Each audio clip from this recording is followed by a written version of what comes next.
नमस्कार, हिमाचल समाचार में आपका स्वागत है। आज के मुख्य समाचार। मुख्यमंत्री ने कहा, प्रदेश सरकार 12वीं कक्षा के बाद बीएड पाठ्यक्रम शुरू करने पर कर रही है विचार। विद्यार्थियों को भविष्य की चुनौतियों के लिए तैयार करना आवश्यक। मुख्यमंत्री के निर्देशानुसार हिमस्खलन प्रभावित पांगी घाटी के कुमार गांव में पहुंचाई गई आवश्यक सामग्री। मुख्यमंत्री ने डॉक्टर अरुण शर्मा की पुस्तक का किया विमोचन। और अब समाचार विस्तार से। मुख्यमंत्री ठाकुर सुखविंदर सिंह सुक्खू ने आज सेंट बीड्स कॉलेज शिमला के वार्षिक पुरस्कार वितरण समारोह की अध्यक्षता की। इस अवसर पर उन्होंने कहा कि प्रदेश सरकार 12वीं कक्षा के बाद सीधे बीएड कोर्स शुरू करने पर विचार कर रही है। उन्होंने छात्रों को भविष्य की चुनौतियों के लिए तैयार करने की आवश्यकता पर बल देते हुए कहा कि सरकार ने युवाओं को कौशल युक्त बनाने के लिए आर्टिफिशियल इंटेलिजेंस और डेटा स्टोरेज जैसे नए पाठ्यक्रम शुरू किए हैं। एजुकेशन का जो सिस्टम है वो अब बदल चुका है। आने वाले समय में जो हमारे स्ट्रीम्स है, जो रेगुलर पढ़ी जाती है वो तो चल रही है, लेकिन हमने भविष्य की चुनौतियों का सामना करने के लिए AI, data science, machine learning, robotics और साइबर सिक्योरिटी के कोर्स शुरू किए हैं, डिग्री शुरू की है, ताकि उनको रोजगार मिल सके। और जब ये कोर्स को करेंगे, जो भविष्य के शिक्षा के क्षेत्र में क्रांतिकारी बदलाव लाने के लिए हमें इस मामले में आगे आना पड़ेगा। इस वर्ष हम +2 के बाद ही बीएड शुरू करने जा रहे हैं। इंटीग्रेटेड प्रोग्राम के तहत +2 के बाद हम बीएड करने जा रहे हैं। अभी आप ग्रेजुएशन करते हो, फिर 2 साल की बीएड करनी पड़ती है। तो जब बच्चा +2 कर लेगा और कॉलेज में ही रहकर 4 ईयर की वो बीएड का कोर्स कर लेगा, तो उसकी लर्निंग, क्योंकि उसने टीचिंग सेक्टर में जाना है, तो अच्छी हो जाएगी। मुख्यमंत्री ने कॉलेज की मेधावी विद्यार्थियों के लिए 5 लाख रुपए देने की घोषणा करते हुए कहा कि प्रदेश सरकार राज्य में महिला सशक्तिकरण के लिए प्रतिबद्धता से कार्य कर रही है। हिमाचल प्रदेश लड़कियों की शादी की न्यूनतम आयु 21 वर्ष करने वाला देश का पहला राज्य है। उन्होंने प्रदेश में नशे के दुष्प्रभावों के प्रति चिंता व्यक्त करते हुए कहा कि प्रदेश सरकार ने राज्य में नशे के खिलाफ अभियान शुरू किया है और इस सामाजिक बुराई को जड़ से खत्म करने के लिए कड़े कदम उठाए हैं। उन्होंने कहा कि प्रदेश सरकार द्वारा राज्य के अंतर्राष्ट्रीय प्रतियोगिताओं के विजेताओं के लिए पुरस्कार राशि के साथ साथ खिलाड़ियों की डाइट मनी में भी वृद्धि की गई है। स्पोर्ट्स में हम बहुत बड़ा बदलाव लाने जा रहे हैं।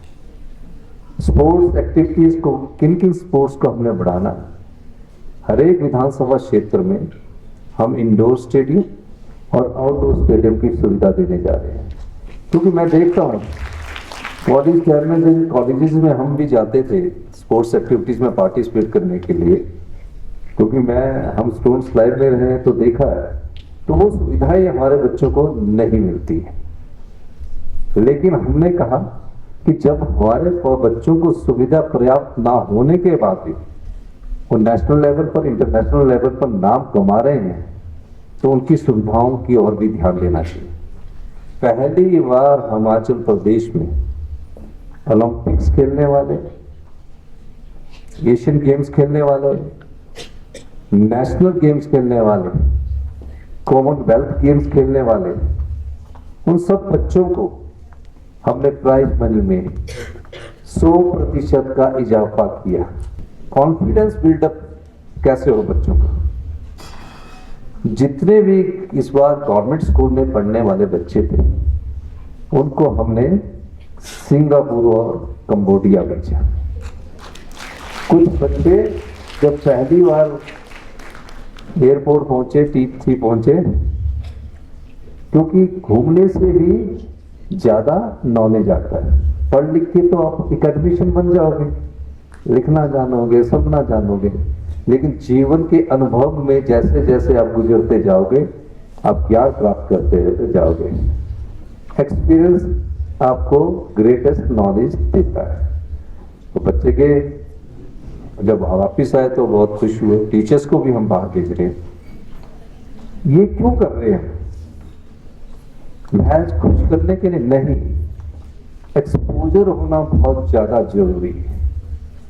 और हम उस दिशा पर आगे बढ़े। मुख्यमंत्री ने कहा कि पूर्व में अंडर 17 और अंडर 19 के खिलाड़ियों को राज्य स्तरीय प्रतियोगिताओं में 150 रुपए और अंतर्राष्ट्रीय स्तर पर 250 रुपए की राशि डाइट मनी के रूप में दी जाती थी। वर्तमान प्रदेश सरकार ने इस राशि को बढ़ाकर 400 और 500 रुपए कर दिया है। इसी तरह अंडर 14 खिलाड़ियों के लिए राज्य स्तरीय प्रतियोगिताओं में डाइट मनी 120 रुपए बढ़ाकर 250 रुपए और राष्ट्रीय स्तर पर इस राशि को 250 रुपए से बढ़ाकर 400 रुपए कर दिया गया है। इसी तरह अंडर 14 खिलाड़ियों के लिए राज्य स्तरीय प्रतियोगिताओं में डाइट मनी 120 रुपए से बढ़ाकर 250 रुपए और राष्ट्रीय स्तर पर इस राशि को 250 रुपए से बढ़ाकर 400 रुपए कर दिया गया है। उन्होंने कहा कि प्रदेश सरकार ने राज्य से बाहर प्रतियोगिताओं में भाग लेने वाले खिलाड़ियों को 200 किलोमीटर की यात्रा के लिए 3 टायर एसी रेल किराया और 200 किलोमीटर से अधिक की यात्रा के लिए इकोनॉमिक क्लास हवाई किराया देने का भी निर्णय लिया है। मुख्यमंत्री ने कहा कि प्रदेश सरकार ने राज्य में शिक्षा और स्वास्थ्य क्षेत्रों में महत्वपूर्ण सुधार किए हैं। उन्होंने कहा कि प्रदेश में शैक्षणिक अधोसंरचना को सुदृढ़ करने के लिए सरकार प्रदेश के प्रत्येक विधानसभा क्षेत्र में चरणबद्ध तरीके से Rajiv Gandhi day boarding school स्थापित कर रही है। स्वास्थ्य क्षेत्र के सुदृढ़ीकरण की दिशा में किए जा रहे प्रयासों के बारे में मुख्यमंत्री ने कहा कि प्रदेश सरकार ने चिकित्सा महाविद्यालयों और अस्पतालों में अत्याधुनिक और स्टेट ऑफ आर्ट मशीनरी स्थापित करने के लिए 1800 करोड़ रुपए आवंटित किए हैं। विद्यार्थी जीवन का स्मरण करते हुए मुख्यमंत्री ने कहा कि उन्होंने 40 वर्ष पूर्व सेंट बीट्स कॉलेज में वाद विवाद प्रतियोगिता में भाग लिया था। इस शैक्षणिक संस्थान ने अपनी प्रतिष्ठा को बनाए रखा है। मुख्यमंत्री ठाकुर सुखविंदर सिंह सुक्खू के निर्देशानुसार चंबा जिला प्रशासन और जिला आपदा प्रबंधन प्राधिकरण ने आज चंबा जिले के पांगी तहसील के हिमस्खलन प्रभावित कुमार गांव को हेलीकॉप्टर के माध्यम से आवश्यक सामग्री पहुंचाई। प्रभावितों को कंबल, तिरपाल, बर्तन, सोलर लाइट, जूते, गर्म कपड़े, आटा चावल, दालें, तेल और दवाइयों की आपूर्ति सुनिश्चित की गई है। प्रदेश सरकार के एक प्रवक्ता ने बताया कि कुमार गांव में हिमस्खलन होने से यहां की सड़कें व अन्य संपर्क सुविधाएं अवरुद्ध हो गई हैं। यहां रहने वाले लोगों को प्रदेश सरकार द्वारा आवश्यक सुविधाएं सुनिश्चित की जा रही हैं और जिला प्रशासन को हेलीकॉप्टर के माध्यम से प्रभावित लोगों को आवश्यक सामग्री पहुंचाने के निर्देश दिए गए हैं। मुख्यमंत्री स्वयं जिला प्रशासन से संपर्क में रहकर निरंतर स्थिति का जायजा ले रहे हैं। मुख्यमंत्री ने जिला प्रशासन को प्रभावित लोगों की कठिनाइयां दूर करने के लिए हर संभव सहायता प्रदान करने को कहा है। मुख्यमंत्री ठाकुर सुखविंदर सिंह सुक्खू ने आज ओक ओवर में पूर्व IAS अधिकारी डॉक्टर अरुण शर्मा द्वारा लिखित पुस्तक fraud in files a compendium of case studies का विमोचन किया। मुख्यमंत्री ने डॉक्टर अरुण शर्मा को उनकी नई पुस्तक के विमोचन पर शुभकामनाएं देते हुए कहा कि यह पुस्तक संस्थागत कमियों पर प्रकाश डालने की दिशा में एक महत्वपूर्ण प्रयास है। उन्होंने प्रदेश सरकार की व्यवस्था परिवर्तन की प्रतिबद्धता को पुनः दोहराते हुए कहा कि लोगों की मुश्किलों को कम करने वाले प्रयास सराहनीय है। प्रदेश सरकार ने व्यवस्था को सुव्यवस्थित और सुचारू बनाने के लिए अनेक सुधारात्मक कदम उठाए हैं, जिनमें लोगों को बेहतर सेवाएं उपलब्ध करवाने के लिए पुराने कानूनों में संशोधन और निरस्त करने जैसे प्रयास शामिल है। हिमाचल समाचार देखने के लिए सब्सक्राइब करें YouTube चैनल हिमाचल समाचार, लाइक करें Facebook page information and public relations department Himachal Pradesh और CMO हिमाचल। फॉलो करें X @DPRHP और CMO हिमाचल। फॉलो करें Instagram @DIPR हिमाचल और CMO हिमाचल। विजिट करें वेबसाइट www.himachalpr.gov.in।